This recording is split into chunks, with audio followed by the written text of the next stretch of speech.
This is something else. So, Bridget, let me throw this over to you. I mean, procedurally, they're going through a lot of really necessary things, and one of them is this juror anonymity. Listen, it's not the first time we've had a voir dire jurors after a verdict. I've been involved in at least 3 cases where that's happened. But it wasn't this case.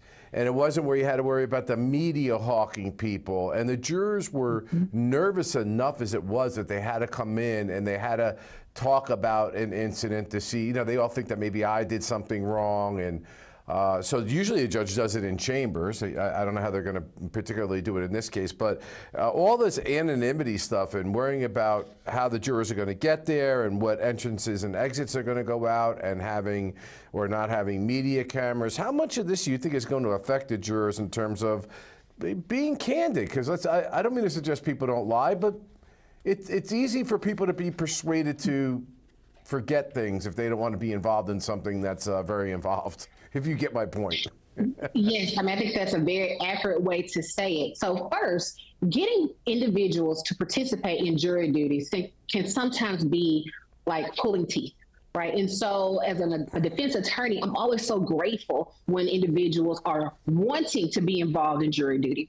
Now, when you have individuals who are involved in a jury duty of a case of this magnitude, it is extremely important for the court to go out of its way to protect the identity of those jurors. There are some individuals who are involved on jurors like this, and other cases who may have experienced death threats, who may have experienced other types of threats on their family if they were to have, provided certain testimony, in the further in hearing this way, right? And so sometimes that happens. And so it is the court's responsibility really to protect them. And so that's what all of these defense attorneys are here asking the court to do.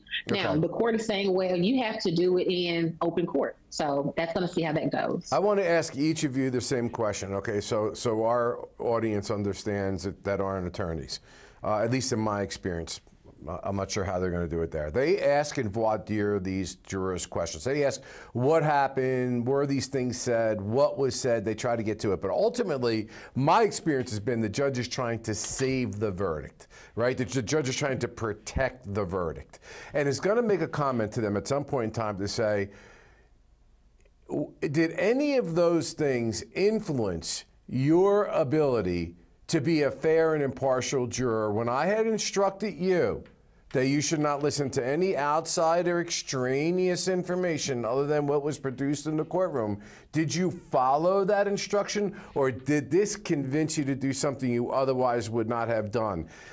Trying to create potentially a record, Sonny, I'll go with you, that, well, yeah, it was wrong, yeah, it was egregious, but in the end, there was sufficient evidence for conviction, and the jurors said it didn't influence their decision, which I can see jurors saying. Does this cause a reversal? I'm not. Well, it depends on what else they say. Like if they say, well, no, Your Honor, I thought about it, but it didn't influence my decision. I don't think this is going to be a reversal, but then I'm not 100% sure because I need to hear more. And I think both of you have made very important points that the public probably is not always aware of, and what happens after. And we always think that the case is over. So I think the jurors don't want to be the one to say, at least not the first one to say, well, yeah, I kind of didn't follow your instructions. I think it is definitely, this case is, as long and others, impugn the integrity of the courts and the process when we have these type of things, and specifically the high profile cases. Well, Bridget, we are going to do something very tricky here at the Law and Crime Network. We're going to take a break so people can await your answer to this very important question. I think it really is important, and it really gets into the practicalities of where the law, where the rubber meets the road in terms of convictions and maintaining them after juror supposed infiltration. Bridget, we were, talking to Sonny on her side, on the other side of the break. I'd like to ask you the same opinion.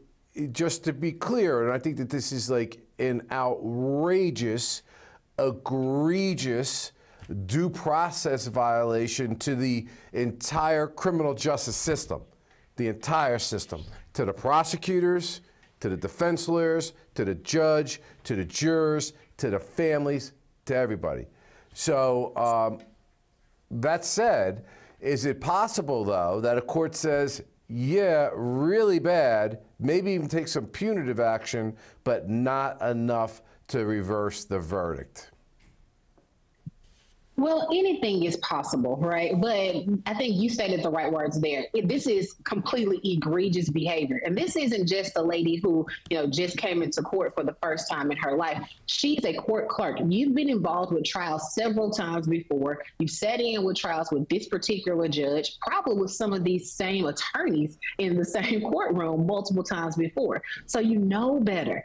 But then having this experience on such a high profile case, it goes across and talks more to her character, I believe. But what we're saying here is, can that be something that the judge says, well, this is enough to vacate the verdict? And I believe that it is. Like you said, it crosses all the grounds for what is a violation of his rights for Mr. Murdaugh, and it allows for a vacating of the judgment. Yeah, Bridget, I'm gonna follow back up with you because I know you got to go at the end of this hour, so I want to get your opinion. I got a lot that we could talk with Sonny as we go down the road here. But yeah, I mean, as a prosecutor, when this has happened to me, I feel like, wow, after all that time and energy and effort and the witnesses and the planning and the coordination could all just be thrown away because of something like this. But I mean, the witnesses could, it really comes to the judges. Witnesses could come in, I mean, the jurors now, juror witnesses, and say, oh, no, that wouldn't have affected me. But that was the intention of what the court clerk did. And just from my standpoint, am I wrong to emotively feel as a lawyer? I just cannot allow this kind of interference from an officer of the court, not just somebody randomly, to allow this to stand. Is there a much bigger principle beyond Murdaugh that we're talking about here? I got about 40 seconds. Sure. I'm going to say that, well, like you stated before, the judge is going to really not want for this case to be overturned or anything like that, because all this effort has gone into it. So they're going to be asking them questions. Did this affect your judgment? Did this affect your ruling? Did this affect your opinion? However, it's the defense counsel's job to really hammer in on each of those jurors to get them to tell the truth. And if they need to bring in someone else to go back over what they said, they have to do that. Yeah, and I think you got to take some common sense here that the jurors may say that and they may really believe it and they may really want to believe it, but when that bell is rung, it's very difficult to know if it's going to be unrung.